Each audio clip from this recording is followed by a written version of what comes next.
What's up guys, I'm Phoenix Master 1 and welcome to my breakdown and analysis of the new Winter banner for this year in FEH. And we have got Winter Yunaka as the first unit. So she was also on the silhouette and she's a colorless dagger cavalier and she's easily one of the best nukes in the game because of her damage reduction piercing and also the amount of pre-combat damage she can get. So her preferred weapon is Silent Yule Knife. So this is a 14 might preferred weapon, giving her Canto Distant Max 3. So the more distance you travel, the more Canto you'll be getting.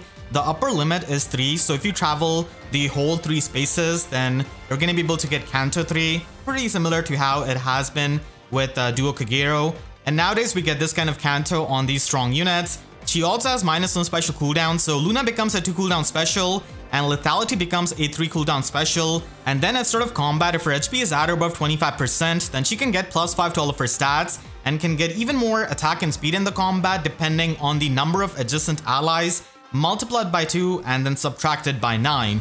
So this does incentivize you to be away from your allies, which is not going to be hard as a Dagger Cavalier, and you can get the full +9 attack and speed without much of a trouble. And then she's got the half null follow-up built in this weapon, the offensive half. So it allows you to bypass any kind of follow-up negation effects, and she also has the null guard effect in this weapon, which is huge because Cavaliers cannot have easy access to null guard, and that means that she can trigger lethalities a lot easily. And finally, the absurd part of her weapon is only going to be there in the player phase when she initiates combat. So she's going to be able to get damage reduction on foe's first attack, including the brave hits, and also pierces damage reduction of the opponents by 30 multiplied by X. And the X here is going to be a clash condition that we have seen before on the clash kills. Basically, the number of spaces moved from your start position to the end position, whoever initiated combat, and this does include even warping. So if you multiply 3 with 30, then you have got 90% damage reduction on foe's first attack, including the brave hits, and also 90%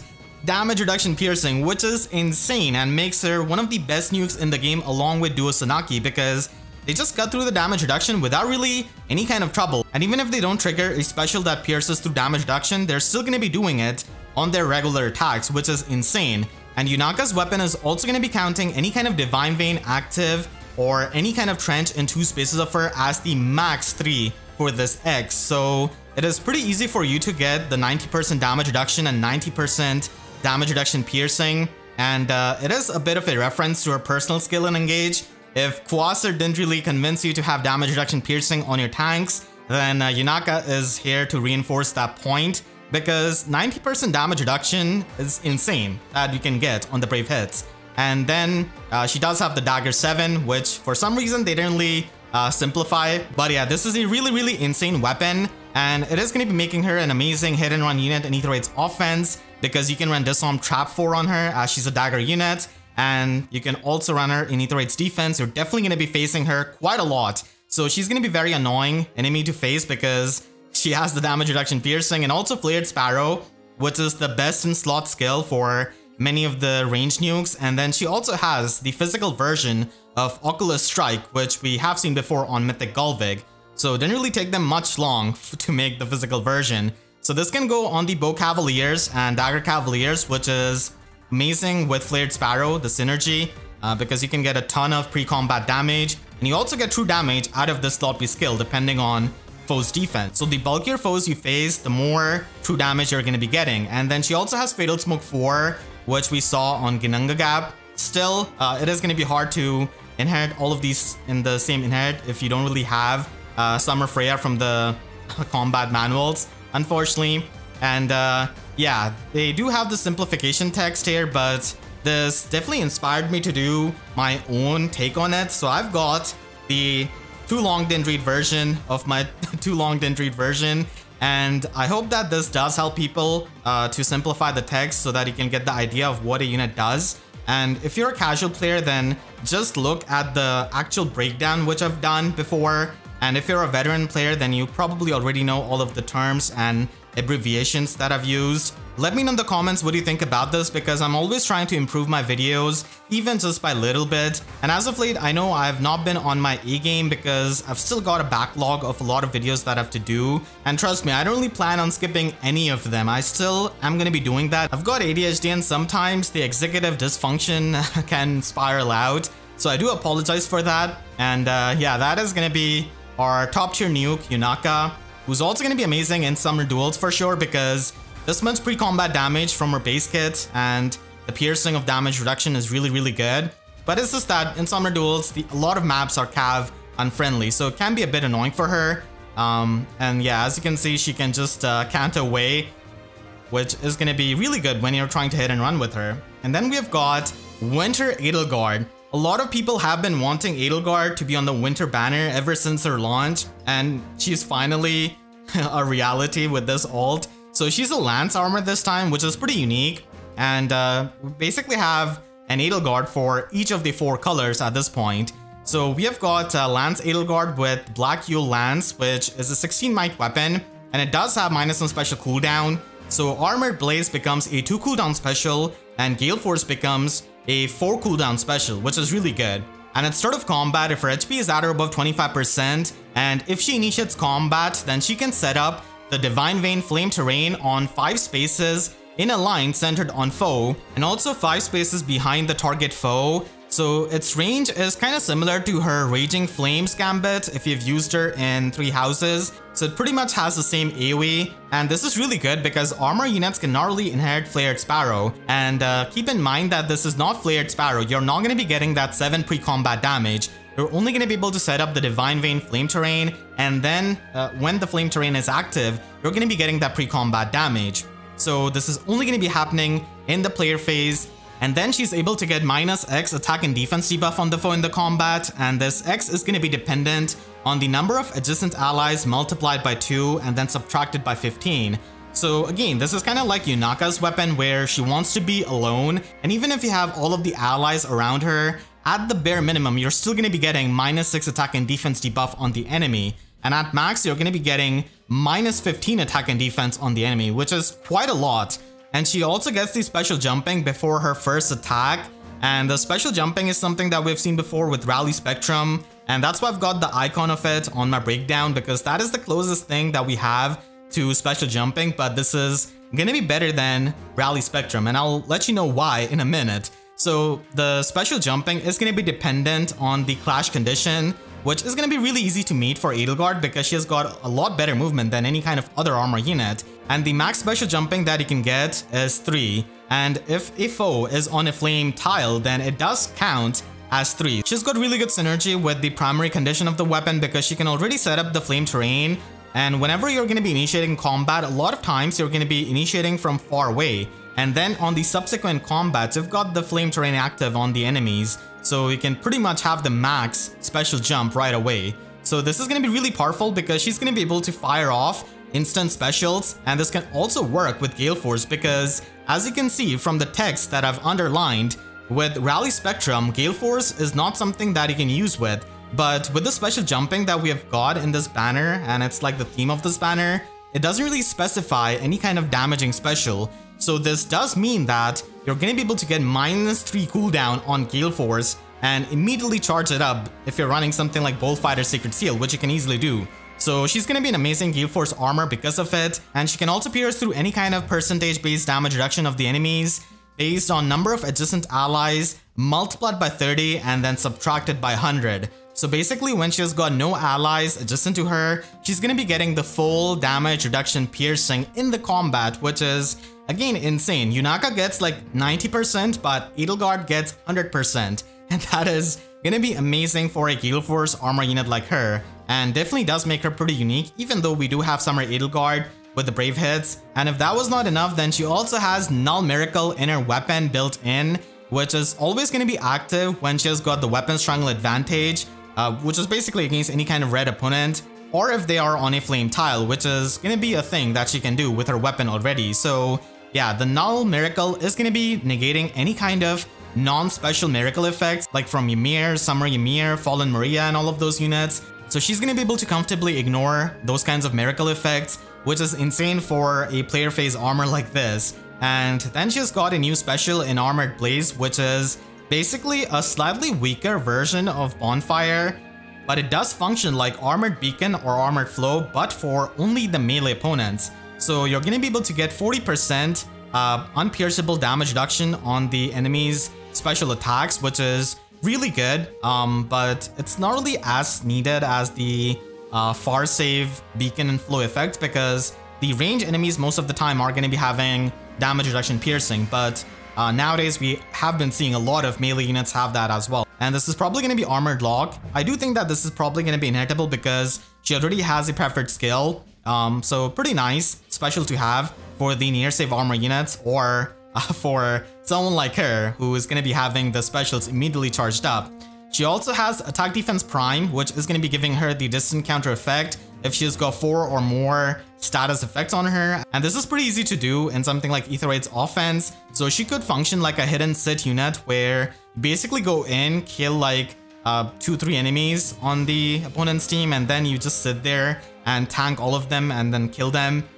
Still, in many situations, you can try and swap this out for something like maybe Fury if you're trying to fall into the Wings of Mercy range. And then she's got Raging Tempest, which is basically like Assault Troop 4 because it is going to be giving you the charge status and also +1 movement. So Gatekeeper can no longer prevent Edelgard from having the extra movement, which is something that a lot of people do use in Aether Raids defense so that their team does not get Gale Force swept by Summer Edelgard, because charge status is basically like a teleportation, and then +1 movement is an actual movement. So it's kind of hard to stop both of these unless you have got the stall status and something like Gatekeeper at the same time. So if something like charge is suppressed, then the +1 movement is going to be helping, and if +1 movement is suppressed, then charge is going to be helping. So she can move diagonally, which is something that a lot of the charge armor units and assault troop armor units cannot really do. And Summer Edelgard was the one to introduce assault troop, and now she just has that casually built inner slot B skill, which is insane. So yeah, she's got amazing movement, and if the number of allies adjacent to her are at or below 1, then she can inflict -5 attack and defense on the foe in the combat, and also gets true damage based on 15% of her attack.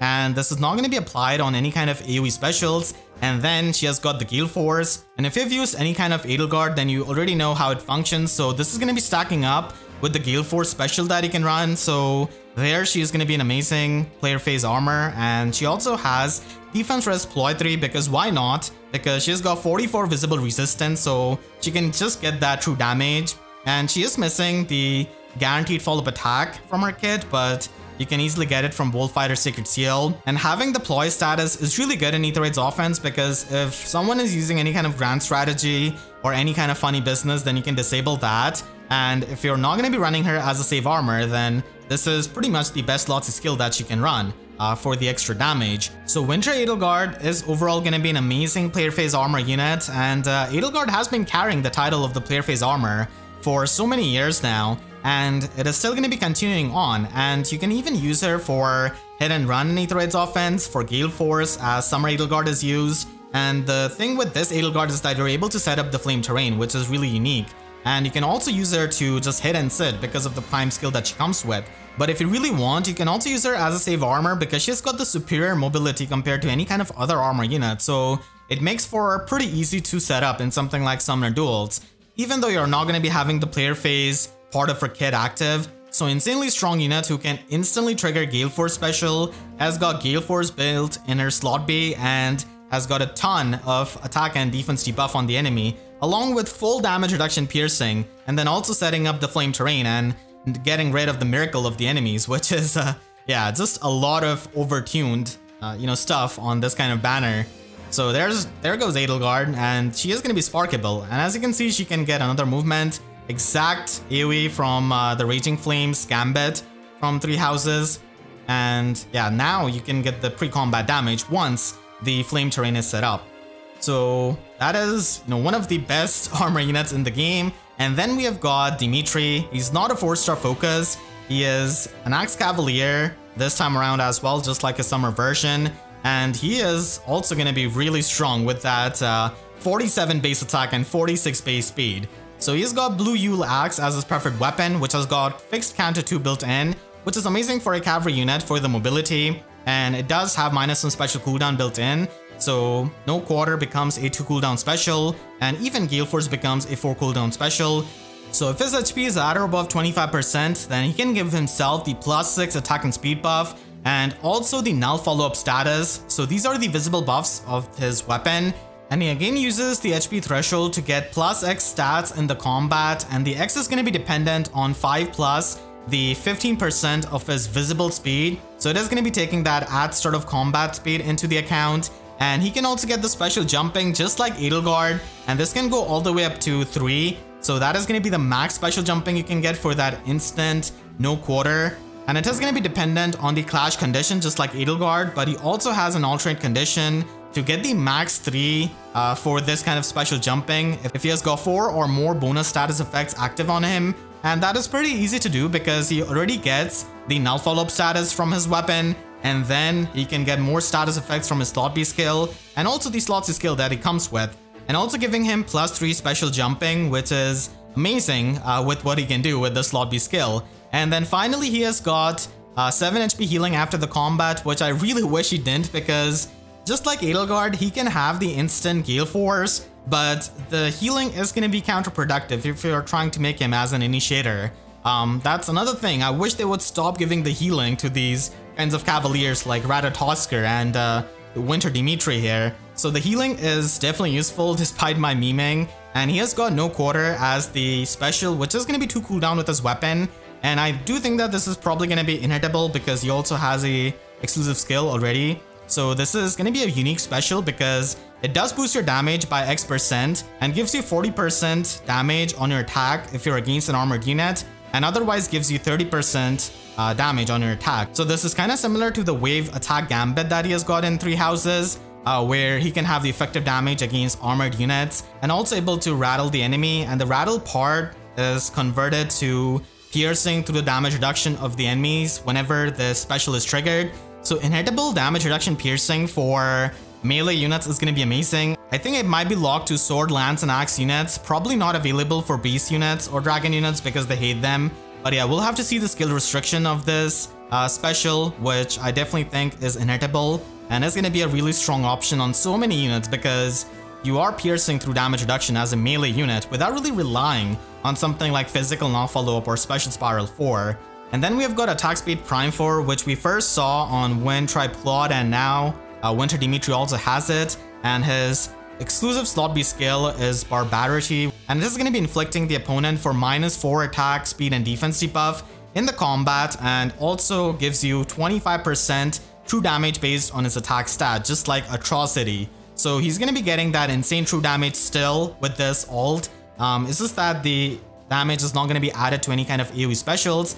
And he also gets 40% damage reduction on foes' first attacks, including the brave hits. So it's a pretty good thing to have this kind of damage reduction, especially when he has got Vantage built in the skill. So if you're facing any kind of hardy-bearing opponent, then this kind of damage reduction is going to be really good to fall back upon and to survive. And it is kind of similar to how, you know, Brave Mark functions after his weapon refine. So Dimitri has got that, and then after the combat, he's able to give himself the Vantage status, which we first saw on Winter Altina, and also the dot status, which you get from Speed Smoke 4 basically. So this is going to be stacking up with his damage reduction for 64% damage reduction, but all of this damage reduction is completely pierceable, so you'll have to watch out for that. And this kind of dodge damage reduction is not applicable for the brave hits. You only have the 40% damage reduction for the brave hits. And finally, you also inflict Spectrum -6 debuff on target and foes within 3 spaces of the target through their next actions. So having this kind of Omni Smoke is, you know, Dimitri's thing, as we have seen before with Atrocity, and this skill just improves upon that and gives him Vantage. So that is insane, along with the special jumping in his weapon, because he can just trigger no quarter again and again and pierce through the damage reduction of the opponents. And if you do face any kind of hardy-bearing opponent, then the damage reduction is going to be the failsafe, unless there's someone like Duo Sanaki with hardy-bearing Secret Seal. In that case, he's just going to be dying. But overall, a really solid unit, and he does a Panic Smoke to go along with it. Keep in mind that his Vantage hit is not going to be having any kind of HP threshold, because the Vantage status doesn't have that. So once you have the status, you can just go at it, just like Winter Altina. And you also have damage reduction piercing on his no quarter special. And the fact that you've got damage reduction to fall back upon can be annoying at times, and he can even function as a Gale Force unit if you, really want to, but the healing is going to be stopping you from, functioning as an initiator, essentially. still a really good Cavalier with offensive playstyle, and I do like how they think Vantage is ambushing the foes. So yeah, that is gonna be Winter Dimitri with that no quarter. Amazing special animation, and he does get the healing, and then he's gonna be ready with all of these status effects because his prime skill is gonna be active. He is really self-sufficient in that regard, and as you can see, he just triggers no quarter from the Vantage. So Hardy Bearing is definitely gonna be increasing in the usage when it comes to Aether Raids defense. And then we have got the final unit of this banner and Duo Byleth. So another Duo Byleth, this time Byleth is with female Byleth, and they are a sword armor. And we have seen these kinds of units a lot, like the same version units with Bradle Tiki, with Halloween Anna, and now Byleth. So he has got Holy Yule Blade as the 16 might sword, which gives you minus on special cooldown. So Supreme Heaven becomes a 1 cooldown special, and then they also have Distant Counter built in their weapon. So you don't really need to run anything in this slot A, it is completely open. And if their HP is at or above 25%, then they can get +5 attack, defense, and resistance in the combat, and can get even more attack, defense, and resistance in combat depending on 20% of their visible resistance. So this is the add sort of combat resistance, and they do have pretty good resistance at base 46. And then they also have Null Guard in their weapon, which allows you to retaliate back with Supreme Heavens without really, any kind of interference from guard opponents. And then they have again another HP check, which is really easy to meet. And they've got a Super Scowl skill built in their weapon. And the Scowl skill is kind of like special jumping, but the inverse. So they're able to get the Scowl effect based on the resistance check. But because this is a Super Scowl, they can get like +3 special cooldown on the enemy. So pretty good for countering something like Wind-Tribe Claude with the instant lethalities, and just taking care of any kind of pre-charged special enemies. And the Super Scowl does help you with the tanking, especially because Scowl skill is something that is limited to the dragon units, and here we have the sword armor using the Super Scowl effect like it's nothing. So the amount of Scowl cooldown that you can get on the enemy's first attack is going to be dependent on the clash condition, as we have seen before. But if Byleth triggers their save skill, then it is going to be counted as 3. So really easy for Byleth to have +3 cooldown Scowl in their weapon, because as an armor unit, you're going to be staying behind your allies and then just protecting them. And of course, this is going to be stopped by Embla's Severance, but still, it is going to be helpful in Astro Season and also in Summoner Duels, where, yeah, this kind of Scowl effect is really helpful and kind of big. And finally, they also have Null Counter Disrupt built in this weapon, but it is only going to be there for the ranged enemies. So it's kind of like Ascended Fiorm's Null Counter Disrupt, except for the fact that Winter Byleth is insanely better. And it's not like armor units have access to Null Counter Disrupt anyway, so good to have it. And then they also have their exclusive special in Supreme Heaven, which is basically a better version or like an armor version of Sublime Heaven, because it does boost your damage based on your own attack stat, and this kind of damage is boosted by 50% if you're facing a dragon or a beast opponent, and it's 25% if you're facing a human opponent. So it's pretty similar to Sublime Heaven, with also the full damage reduction piercing that you can get whenever the special triggers. And because they've got Null Guard in their weapon, you're gonna be triggering the special left, right, and center easily. Unless you face someone like Lucia, for example, then you're going to be in trouble. But outside of that, it is going to be active most of the time. And then it is going to be functioning like Armored Beacon or Armored Flow, where it is only going to be active against the ranged enemies for its 30% unpierceable damage reduction. So it's a pretty good special, honestly, for Byleth. And we have seen Sublime Heaven on Legendary Byleth and Kadean Byleth, and now on the Sword Armor Byleth. This is especially useful as a safe tank because, as you've seen with Quasir and also with Winter Yunaka, they have ridiculous amounts of damage reduction. So piercing through the damage reduction of the nukes is extremely important if you want to survive, because the nukes can just survive and kill you and overwhelm you if they don't really kill you. So nowadays it's extremely important even for the tanks to have damage reduction piercing in their repertoire, and this special just gives that. And the unpierceable damage reduction is also pretty good for a tank. You don't really have to run Armor Beacon or Flow, and they've got Fire Flood Boost 3, which does give you extra HP, and also gives you extra attack and resistance, which is nice with their Scowl skill, and also for one-shotting the enemies with the special. And we also have the tier 4 version of Weary Fighter and Weaving Fighter. So this is going to be having an HP check, and it does inflict -4 attack and defense debuff on the foe, and both unit and foe cannot make a follow-up attack just like Weary Fighter, and it does reduce the damage from foe's first attack by 80% if they can make a follow-up attack, and if they cannot, then you get 40% damage reduction on the first attack. And here the first attack is going to be including the brave hits, so it might seem a bit counterproductive how it stops the enemy from having a follow-up attack, and then it wants the enemy to have the follow-up attack for getting the max damage reduction. So pretty much, they are counting on the fact that the enemies Byleth is going to be facing is going to be having some kind of half null follow-up, or they're going to be faster than Byleth, which is not hard to do because Byleth has got 18 speed and they've got some kind of guaranteed follow-up attack. Or if they just have full null follow-up. In those cases, they are going to be doubling you on paper, and hopefully you can kill them with your special before they get to land the second hit on your, Byleth. So that first attack damage reduction is mainly for that.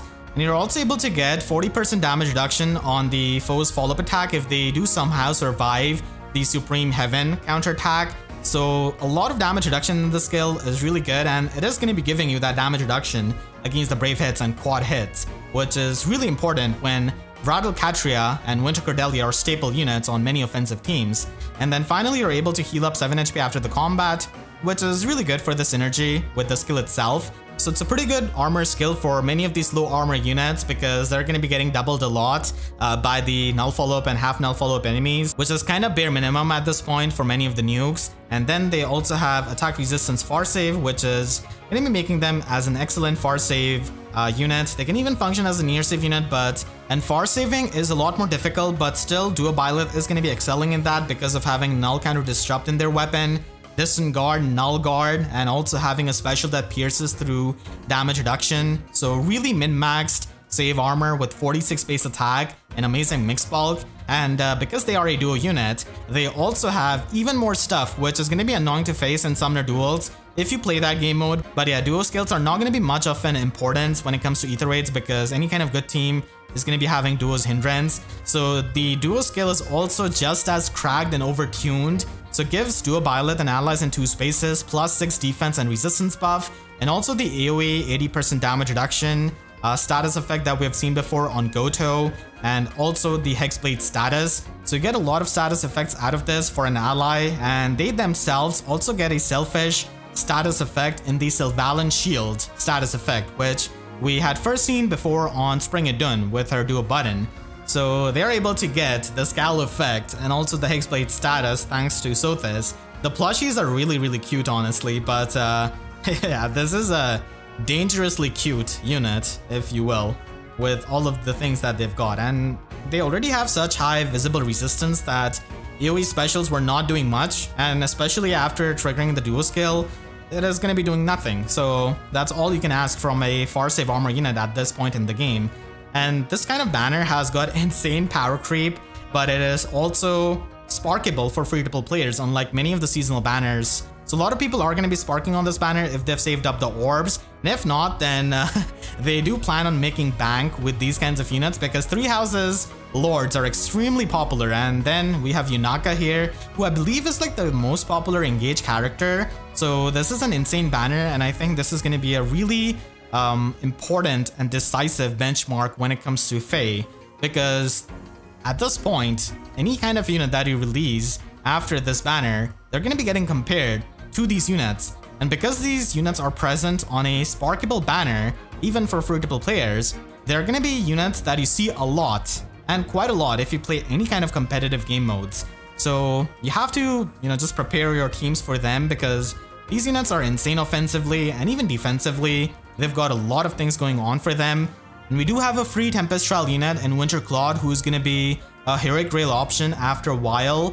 But yeah, he's also really popular, but unfortunately they've not given him any kind of preferred weapon or any kind of preferred skill, not even like old Fallen Star, which is kind of surprising. And he's the colorless bow armor with an inhittable bow. So even though this bow is inhittable, I think it's one of the best inhittable bows if you don't have any kind of arcane weapon, because it has also got the special jumping that we have got on these other banded units. So it gives Claude +4 to all of his stats in the combat, and gives you +X to all of your stats and also has the special jumping before your first attack. And the X is going to be dependent on the clash condition, and the max is going to be 3, so you can get instant lethalities, instant armored beacons, and armored flows. And you can even run Miracle on many of your bow armors if you want to, because this is much better than Rally Spectrum. And if the foe has got any kind of penalty on them, then it counts as the max 3. So it is not all that hard to do nowadays with the ploy skills and the insane amounts of debuffs that we have gotten. Even the last Ran Hero Battle unit and the latest one that we've got in Validar does have a lot of debuffing. So it is pretty easy to meet the conditions of this weapon, and I think that this is going to be a really good weapon for many of the bow units, offensively and defensively, because if you're a bow flyer or bow cavalier, then you instantly have Deadeye, and if you don't have the attack for the Deadeye usage, then you can just run some other special like Bonfire, and you can just stack up the in-combat damage with Flared Sparrow and Assassin Strike and just get a lot of pre-combat damage. And defensively, it is going to be nice on bow armors, like I mentioned before, the armor beacon, armor flow specials, and even Miracle if you don't have them. So this is an incredible weapon, honestly, all things considered, even though it is an inhittable bow. And then his Tempest Trial Plus is going to be bringing the Special Fighter 3 Sacred Seal, which is going to be insane because of its guard effect, the special charging. It is just really good to have as a Sacred Seal because you can run something else in your slot beak, and it can be different than Special Fighter 4, which is really good. And also Odd Res Wave 3, which is whatever. The main price is definitely Special Fighter 4 that you can use on armor units, and certainly on Claude himself. So he's probably going to be really speedy. We should be knowing his stats in a couple of hours, and he's probably going to be having more speed than Winter Ignats. So that is the tradition of the winter banners and free-to-play range armor units. So this banner is going to be lasting for a month, and keep in mind that we're going to be getting a new legendary banner at the end of this month, and also Choose Your Legends 8 units are going to be getting rerun in that banner. We also have a New Year's banner that is also going to be coming up all before this Christmas banner goes away. So it is something that you can, wait for. And a Hero Rises event is going to be also something that is going to be happening. And these units are insanely strong, so I think they also have pretty good chance there. So if you're thinking of saving, those could be the points that you can keep in mind. But if not, then, I mean, this is a really, really good banner for any kind of player. If you're a casual player, then these units are insane. And if you're a competitive player, then these units do stand out in different game modes for what they can do. So let me know in the comments what you think about this banner, and I hope you all enjoyed this video and breakdown. If you did, then make sure to share this with your friends, and if you did enjoy, then make sure to leave a like and a comment, helps you tremendously. And if you really, really enjoyed, you could always support me directly by using super thanks down below or by becoming a YouTube member. And for more FEH videos, make sure to subscribe and hit the notification bell, because I wish YouTube sub boxes were about as functional and overtuned like the units on this banner. So with that said, I'll see you guys next time. Thank you so much for watching and have a great day.